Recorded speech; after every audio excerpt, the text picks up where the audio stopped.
और अब खबर विस्तार से देखेंगे। प्रधानमंत्री नरेंद्र मोदी ने शुक्रवार को किसानों को किसान सम्मान निधि की किश्त जारी की।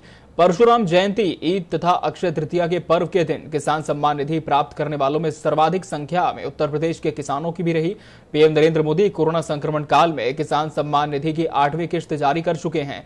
प्रधानमंत्री नरेंद्र मोदी नई दिल्ली में पीएम आवास से देश के किसानों को किसान सम्मान निधि की अगली किश्त की सौगात दे चुके हैं। इस कार्यक्रम के दौरान लखनऊ में मुख्यमंत्री योगी आदित्यनाथ भी अपने सरकारी आवास पर वर्चुअल माध्यम से पीएम मोदी के साथ जुड़े। प्रदेश के 2 करोड़ 67 लाख किसानों को प्रधानमंत्री किसान सम्मान निधि की किश्त जारी हुई है। किसानों के खाते में कुल 5,230 करोड़ की धनराशि ट्रांसफर हो गई है। कार्यक्रम में मुख्यमंत्री योगी आदित्यनाथ के साथ उत्तर प्रदेश के कृषि मंत्री सूर्य प्रताप शाही भी रहे। किसान सम्मान निधि प्रदेश के सभी किसानों के खातों में जारी की गई है जो इसके लिए पात्रता रखते थे। और आपको बता दें, पिछले साल भी पीएम मोदी ने इसकी किश्त जारी की थी। दरअसल कोरोना काल में जिस तरह से किसानों का भी काफी नुकसान हुआ है, ऐसे में केंद्र सरकार का यह दावा है कि किसान सम्मान निधि की वजह से उन्हें थोड़ा सा संबल मिलेगा। किसानों के खाते में कुल 5,230 करोड़ की राशि ट्रांसफर की गई है। उत्तर प्रदेश की राज्यपाल आनंदीबेन पटेल और मुख्यमंत्री योगी आदित्यनाथ ने प्रदेशवासियों को भगवान परशुराम जयंती और ईद उल फितर की बधाई दी। सीएम योगी ने कोरोना प्रोटोकॉल का पालन करते हुए त्योहार घर में ही मनाने की अपील की। मुख्यमंत्री योगी आदित्यनाथ ने अपने बधाई संदेश में कहा कि ईद उल फितर का त्योहार खुशी और मेल मिलाप का संदेश लेकर आता है। ईद के पर्व पर सभी को सद्भाव और सामाजिक सौहार्द को और मजबूत करने का संकल्प लेना चाहिए। इसके अलावा राज्यपाल आनंदीबेन पटेल ने अपनी शुभकामनाओं के संदेश में कहा कि ईद उल फितर का पर्व हम सभी को एकता और आपसी भाईचारे का संदेश देता है। इसी प्रकार अक्षय तृतीया शाश्वत सुख, सफलता और आनंद की कभी कम न होने वाली भावना का पर्व है, जिसका मानव जीवन में अपना एक विशेष महत्व है। देश भर में आज ईद उल फितर का त्योहार मनाया जा रहा है। पिछले साल की तरह इस साल भी ईद पर कोरोना का साया छाया रहा, इसलिए विशेष एहतियात के साथ इस पर्व को मनाने की बात कही जा रही है। लोगों ने घरों में ईद की नमाज अदा की है। वहीं मस्जिदों में भी बिना भीड़ किए लोगों ने सोशल डिस्टेंसिंग का ख्याल रखते हुए ईद के मौके पर नमाज पढ़ी। कोविड के संक्रमण को देखते हुए सुन्नी उलमा के साथ शिया धर्मगुरु ने भी मुसलमानों से अपील की कि वो ईद को बेहद सादगी से मनाएं। इस दौरान अपने को सुरक्षित रखें। इसके अलावा लोगों से घरों में ही नमाज पढ़ने की अपील की गई। और ये 6 तस्वीरें इस वक्त आपके सामने स्क्रीन पर है। लखनऊ, आगरा, देवरिया, बहराइच, शाहजहांपुर और बांदा से तस्वीरें सामने आई है, जहां पर लोगों ने कोविड प्रोटोकॉल के साथ ईद मनाई। और इस बार तमाम जो धर्मगुरु थे उन्होंने भी ये ऐलान कर दिया था कि आप जितना हो सके अपने घर पर ही नमाज अदा करने की कोशिश करें, क्योंकि कोरोना संक्रमण का साया जिस तरह से पिछले बार भी ईद पर था, इस बार भी कोरोना संक्रमण की वजह से खुले तौर पर ईद नहीं मनाई जा सकी। और जिस तरह से लॉकडाउन का भी विस्तार किया गया है अलग अलग क्षेत्रों में, इसके मद्देनजर ये काफी जरूरी हो जाता था कि लोग खुद के घर पर रहें, सुरक्षित रहें और एक दूसरे को वर्चुअल माध्यम से ही बधाई दें।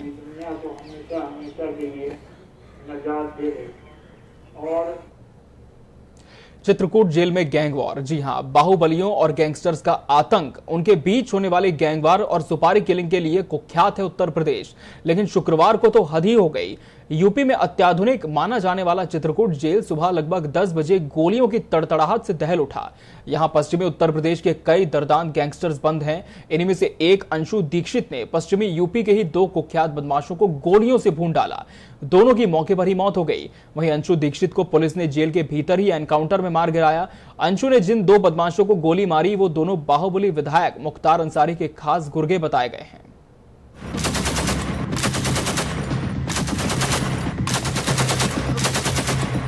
उत्तर प्रदेश के चित्रकूट जेल में शुक्रवार की सुबह की परेड के बाद अंशु दीक्षित नामक कैदी ने अपने साथ बंद मेराज और मुकीम काला पर ताबड़तोड़ गोलियां चला दी। गोली लगने से दोनों की मौके पर ही मौत हो गई। इसके बाद अंशु जेल के भीतर ताबड़तोड़ फायरिंग करने लगा। करीब आधे घंटे तक जेल कर्मी खौफ के मारे उसके करीब नहीं जा पाए। बाद में जब पुलिस बल के जवान पहुंचे तो अंशु दीक्षित को सरेंडर करने के लिए कहा गया, लेकिन वो लगातार फायरिंग करता रहा। बाद में पुलिस की जवाबी कार्रवाई में अंशु भी मारा गया। यह भी बताया जा रहा है कि अंशु ने मुकीम, मिराज के अलावा 3 अन्य कैदियों पर हमला किया था। जेल के भीतर हुए इस गैंगवार में मारा गया मुकीम काला वेस्टर्न यूपी का कुख्यात गैंगस्टर था। उस पर 1 लाख रुपए का इनाम भी रखा जा चुका था। राज्य में समाजवादी पार्टी सरकार के दौरान मुकीम काला का आतंक इतना था कि यूपी, हरियाणा, पंजाब और राजस्थान तक की पुलिस उसकी तलाश में थी। मुकीम काला ने यूपी के सहारनपुर में तनिष्क के शोरूम में इंस्पेक्टर की वर्दी में 10 करोड़ की डकैती डाली थी। इसी के बाद पुलिस ने उसे गिरफ्तार कर लिया था। गिरफ्तारी के दौरान मुकीम के पास से पुलिस ने AK-47 भी बरामद की थी। मुकीम काला शामली जिले के कैराना थाना क्षेत्र के जहानपुरा गांव का रहने वाला था। उस पर शामली, सहारनपुर, मुजफ्फरनगर के अलावा दिल्ली, पंजाब, राजस्थान और हरियाणा में 61 से ज्यादा आपराधिक मामले दर्ज थे।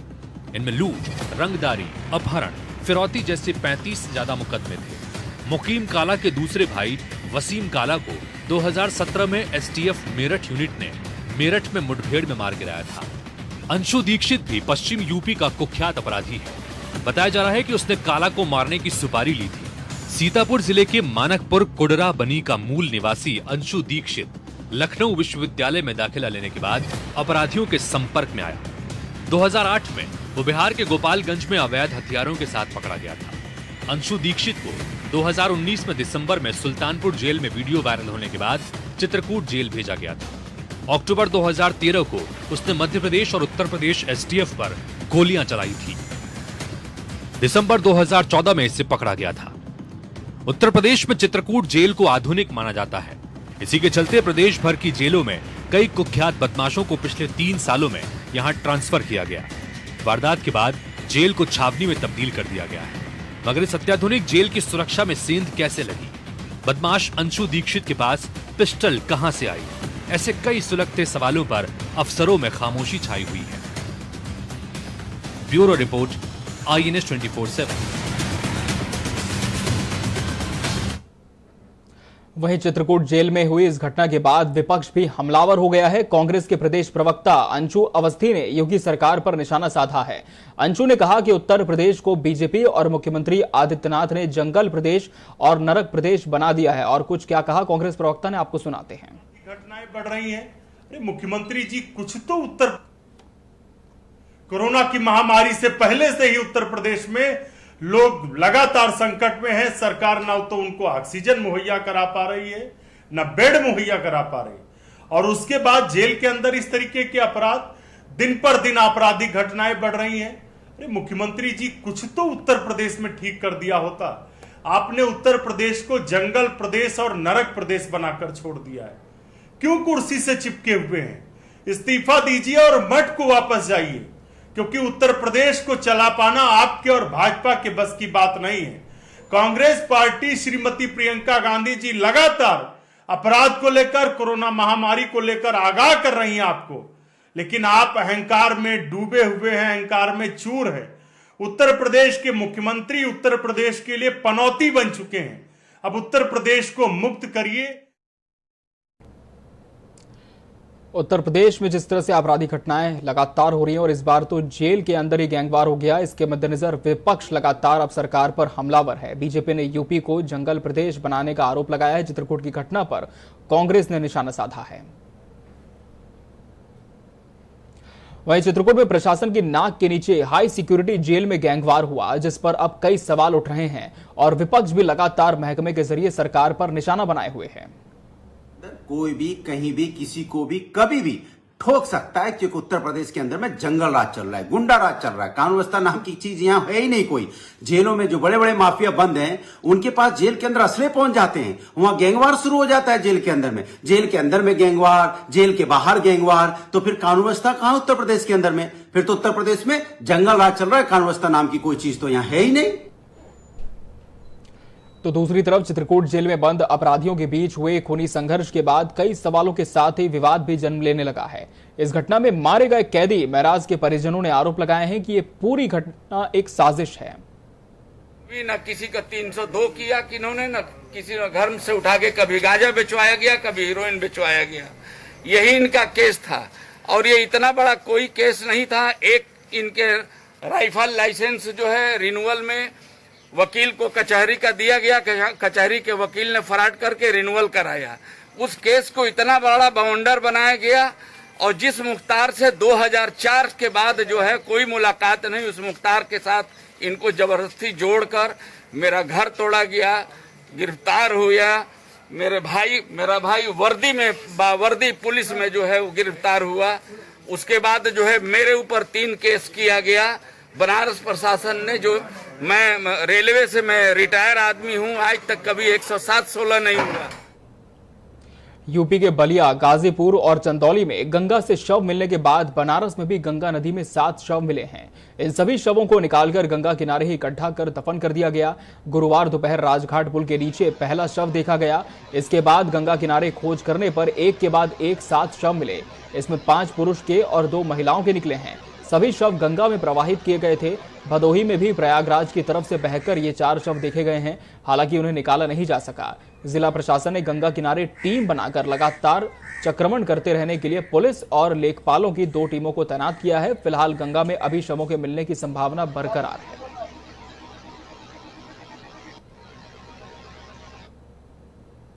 उत्तर प्रदेश में नदियों में शव मिलने का सिलसिला थमने का नाम नहीं ले रहा है। आए दिन नदियों में शवों के तैरने की तस्वीरें सामने आती रही हैं। कानपुर, हमीरपुर, गाजीपुर और उन्नाव के बाद अब बरेली से भी शवों के तैरने की तस्वीरें सामने आई हैं। इसके अलावा चंदौली में भी करीब आधा दर्जन शव उतरते हुए मिले हैं। उतराते हुए शवों को देखकर लोगों में हड़कंप है। ग्रामीणों की सूचना पर मौके पर पहुंची पुलिस ने शवों को बाहर निकलवाकर दफनाने के इंतजाम किए। पुलिस को आशंका है कि ये शव कोरोना से संक्रमित मृत मरीजों के हैं, जिन्हें लोगों द्वारा गंगा नदी में जल प्रवाहित कर दिया गया। आपको बता दें कि इसके पहले उन्नाव में घाट पर 500 मीटर में करीब 300 से ज्यादा लाशें बिखरी पड़ी हुई मिली थीं। नदियों में इन शवों के मिलने से लोगों में दहशत का माहौल है। वहीं इस मामले में हमारे संवाददाता ने ग्राउंड जीरो पर पड़ताल की है।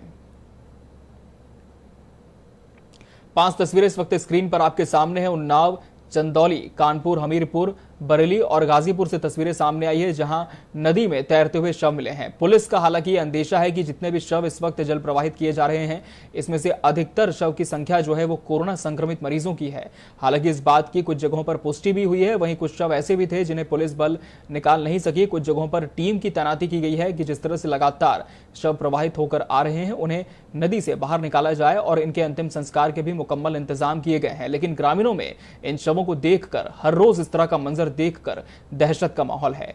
कुछ शव नदी में तैरते हुए काफी दूर तक निकल जाते हैं, तो वहीं कुछ शव जब नदी का बहाव थोड़ा कम होता है तो किनारे ही लग जाते हैं। पुलिस की टीमें अलग अलग टुकड़ियों में लगातार सर्चिंग अभियान भी चला रही है। नदी के किनारे जो शव पाए जा रहे हैं, उनका भी अंतिम संस्कार की जिम्मेदारी अब पुलिस ने उठा रखी है।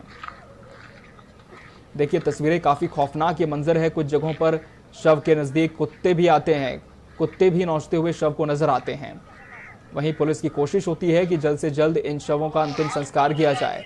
नदी में प्रवाहित होते शव पहली तस्वीर में आप देख पा रहे हैं। वहीं दूसरी तस्वीर में जब नदी से बहाव थोड़ा कम होता है पानी का नदी में, तब ये शव किनारे पर लग जाते हैं और फिर कुत्ते इन्हें नोचते हुए नजर आते हैं। कई जिलों में नदियों में तैरते हुए शव मिले हैं, तो कहीं कुछ जगहों पर किनारे भी लगे हैं और कोरोना संक्रमितों के शव होने की आशंका बनी हुई है।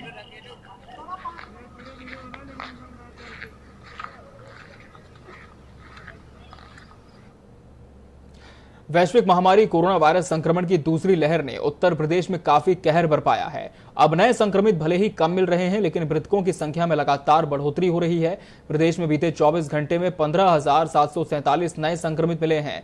इस दौरान 312 लोगों ने कोरोना वायरस के संक्रमण के कारण दम तोड़ दिया।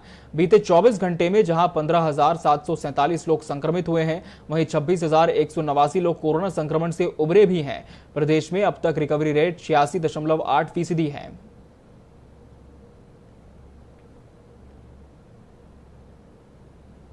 उत्तर प्रदेश के डिप्टी सीएम केशव प्रसाद मौर्य ने गुरुवार को अखिल भारतीय अखाड़ा परिषद के अध्यक्ष महंत नरेंद्र गिरी से मुलाकात की।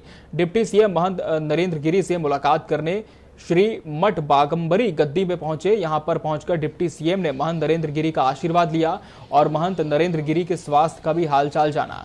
आपको बता दें कि हरिद्वार महाकुंभ के दौरान महंत नरेंद्र गिरी कोरोना संक्रमित हुए थे, जिसके बाद उन्होंने कोविड प्रोटोकॉल का पालन किया। डिप्टी सीएम ने सरकार की ओर से कोविड की रोकथाम के लिए किए जा रहे उपायों और चिकित्सा के क्षेत्र में किए जा रहे कार्यों के बारे में भी चर्चा की। डिप्टी सीएम ने मुलाकात की स्वामी नरेंद्र गिरी से। आपको बता दें, जिस तरह से हरिद्वार में महाकुंभ का आयोजन किया गया था, बड़ी संख्या में साधु संत पूरे देश भर से वहां पहुंचे थे। इसी दौरान कोरोना विस्फोट भी वहां पर देखा गया था और इसी की चपेट में महेंद्र भी आ गए थे। आपको बता दें, इसके बाद उन्होंने तमाम कोविड प्रोटोकॉल का पालन किया और अब वो पूरी तरह से स्वस्थ हैं।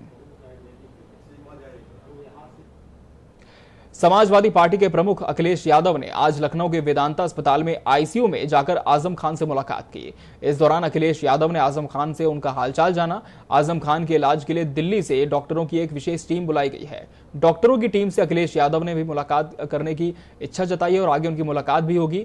आपको बता दें कि आजम खान ने आज सुबह अपनी पत्नी से बातचीत की थी।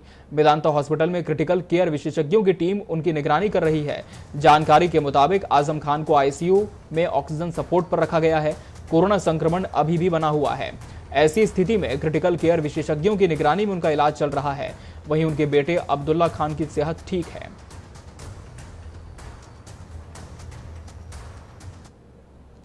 वहीं कोरोना संक्रमण यूपी के गांव में लगातार बढ़ता जा रहा है। ग्रामीण इलाकों में कोरोना से कोहराम मचा हुआ है। पंचायत चुनाव के बाद से ही आगरा के गांव बमरौली कटारा में एक महीने में 50 से अधिक मौतें हुई हैं, तो वहीं ब्लॉक बमरौली अहीर में पिछले एक महीने में 25 से अधिक मौत हो चुकी है। इतनी लोगों की मौत हो जाने के बाद भी लोगों को कोई इलाज नहीं मिल रहा है। गांव में स्वास्थ्य विभाग की टीम ने अभी तक कोई कदम नहीं उठाए हैं। आपको बता दें कि मुख्यमंत्री योगी आदित्यनाथ के आगरा के दौरे के एक दिन पहले एतमादपुर तहसील के गांव कुरगवां से 24 संक्रमित भाग निकले थे, जिसके बाद इलाके में कोरोना संक्रमण के फैलने का खतरा बढ़ गया है। वहीं लोगों में डर का माहौल बना हुआ है। 46 लोगों की जांच हुई है, जिसमें 2 लोग पॉजिटिव पाए गए हैं, जिन्हें होम क्वारंटीन कर दिया गया है। लगभग 50 लोगों की डेथ हो चुकी है पिछले एक महीने में, जिसमें चुनाव के बाद थोड़ी मौतों में लगातार वृद्धि हुई। एक दिन में 4-4 लोगों की मौतें हुई। लगभग 10 या 12 लोग जवान जो जिनकी उम्र 25 से 40 साल के मध्य रही होगी, वो खत्म हो गए। नहीं, कोई नहीं, शासन प्रशासन से हमें कोई मदद नहीं मिली है। ना यहाँ के जो जनप्रतिनिधि हैं, हमारे माननीय श्री सांसद राजकुमार चाहर, माननीय श्री विधायिका हेमलता दिवाकर कुशवाहा, उनके वो भी कभी नहीं। यहाँ पर 50 लोगों की डेथ हो चुकी है, एक किसी के घर पर भी उन्हें सांत्वना देने के लिए नहीं आए हैं। यूपी के वाराणसी से कोरोना महामारी के बीच संक्रमितों को कोरोना से लड़ने के लिए उनके हौसलों को हिम्मत और ताकत देने की एक तस्वीर सामने आई है। दरअसल वाराणसी के एक अस्पताल में ब्लड कैंसर से पीड़ित 3 साल के बच्चे ने कोरोना को मात दी है।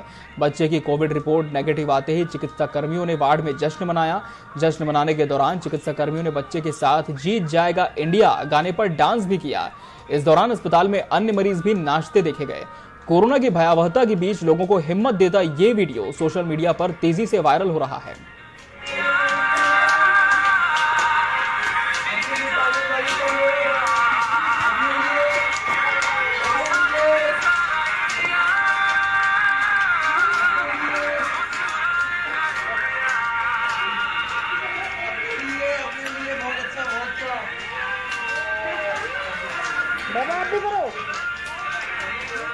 तो काफी उत्साहवर्धक ये तस्वीरें हैं, जहां पर चिकित्सा कर्मियों ने इस बच्चे के ठीक होने पर जश्न मनाया और इसी वार्ड में कुछ और मरीज भी भर्ती थे जिनकी रिपोर्ट कोरोना पॉजिटिव है। उनमें भी गजब का उत्साह नजर आया। सभी ने बच्चे का हौसला बढ़ाया, हाथों को ऊपर उठाकर, और जीत जाएगा इंडिया इस गाने पर चिकित्सा कर्मियों ने डांस भी किया।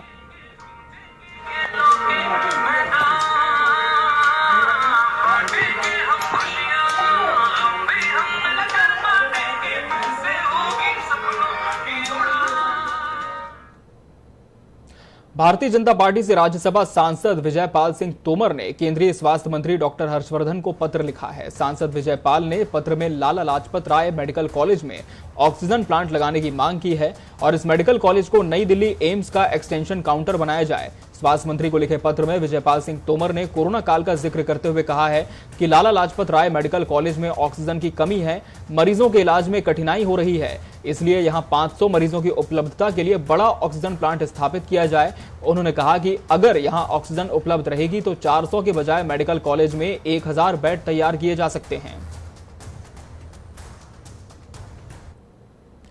उत्तर प्रदेश के मुजफ्फरनगर से एक ऐसा मामला सामने आया है जिसे देखकर आप हैरान हो जाएंगे। दरअसल हार्ट क्लिनिक कोविड हॉस्पिटल में संक्रमित पेशेंट की मौत हो जाने पर परिजनों ने डॉक्टरों की लापरवाही को लेकर हंगामा खड़ा कर दिया, जिसके बाद डॉक्टर ने पिस्टल निकाल ली। उसके बाद मृतक के तीमारदारों को डॉक्टर पिस्टल के साथ धमकाता हुआ बाहर निकालता हुआ दिखाई दे रहा है। मृतक के परिजनों का आरोप है कि हॉस्पिटल प्रशासन ने 2 लाख रुपए लेने के साथ मारपीट करने का आरोप लगाया है। वहीं हंगामे की सूचना मिलते ही मौके पर पहुंचे अधिकारियों ने परिवार को कार्रवाई का आश्वासन देते हुए मामले को शांत कराया। वहीं इस घटना के बाद इसका वीडियो तेजी से वायरल हो रहा है। सही नहीं थी, मैंने खुद देखा था मॉर्निंग में, कल जब वो भर्ती हुए थे कंडीशन उनकी सही नहीं थी और वो हार्ट पेशेंट भी थे और 2 लाख रुपए लिए गए थे, नो डाउट। बाकी जो भी उनका बैलेंस था वो सारा का सारा उनको आज वापस कर दिया गया है। अगर मरीज आपको एडमिट कर रहे हैं हम, तो आप बताओगे आपने क्या इलाज दिया है क्या नहीं दिया है। इन्होंने कहा कि हमारे इंटरनल डॉक्यूमेंट हैं, हम कुछ नहीं बता सकते आपको, ऐसा ऐसा करके भेज दिया। और इन्होंने तब तक हमारे साथ वो साइन करा लिए एक तरफ। और फिर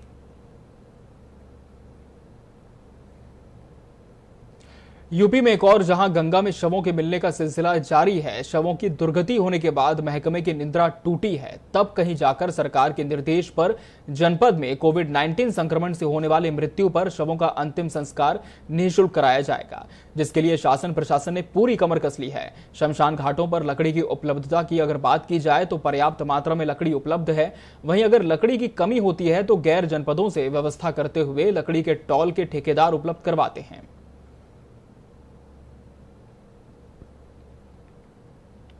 कोरोना महामारी में जहां अस्पतालों में मरीजों की बाढ़ आ गई है, ऐसे में शमशान घाट पर उम्मीद से ज्यादा चिताओं के जलने से जलावनी लकड़ी की कमी हो गई है।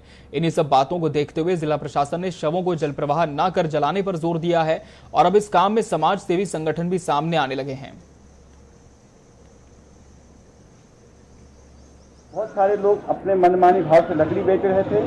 हमने प्रशासन के संज्ञान में डाला, प्रशासन ने भी एक्शन लिया, उसका रेट तय कर दिया। साथ साथ में हमने यहाँ पे वीरेंद्र से मिले, कमलेश जी से मिले और हमने ये कहा कि एक लकड़ी बैंक बनाया जाए, जिसको मेरे स्वागत को, मेरी विचार को इन्होंने स्वागत किया और 24 घंटे के अंदर हमने चर्चा करने के बाद यहाँ पे लकड़ी बैंक की व्यवस्था कर दी गई है। साथ साथ में जो गरीब लोग हैं, जो यहाँ पे अपना कोई भी खर्च नहीं उठा सकते हैं, उनको भी निःशुल्क है। अमेठी जामो थाना क्षेत्र अंतर्गत सरैया राम बक्सड़गढ़ में नाबालिग किशोरी की रेप के बाद हत्या के मामले में 20 घंटे बाद अमेठी प्रशासन की नींद टूटी। उत्तर प्रदेश के राज्य मंत्री सुरेश पासी ने मृतका के परिजनों से केंद्रीय मंत्री स्मृति ईरानी की बात कराई। स्मृति ईरानी से बात करने के बाद मृतका किशोरी के परिजन अंतिम संस्कार के लिए तैयार हुए। स्मृति ईरानी ने फोन पर परिवार वालों को न्याय का भरोसा दिया, साथ ही प्रशासन को सख्त कार्रवाई करने के लिए निर्देश भी दिए हैं। आगरा से खबर है, जहां सबोरा पेट्रोल पंप के सामने सड़क हादसे का मामला सामने आया है। पीछे से आ रही इको गाड़ी ने बाइक सवार को टक्कर मार दी और अनियंत्रित होकर विद्युत पोल से टकरा गई। हादसे में एक महिला की मौत हो गई, वहीं आधा दर्जन से भी ज्यादा लोग घायल हो गए हैं।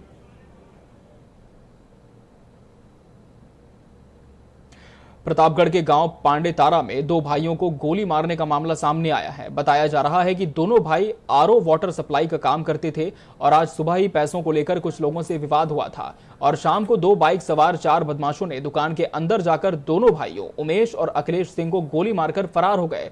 घायलों को फौरन जिला अस्पताल में भर्ती करवाया गया, लेकिन इलाज के समय अखिलेश सिंह की मौत हो गई और उमेश सिंह को प्रयागराज रेफर कर दिया गया है। अपर पुलिस अधीक्षक और स्थानीय पुलिस बल मामले की गहराई से छानबीन में लगी हुई है। इसी के साथ इस बुलेटिन में फिलहाल इतना ही। दीजिए इजाजत, नमस्कार।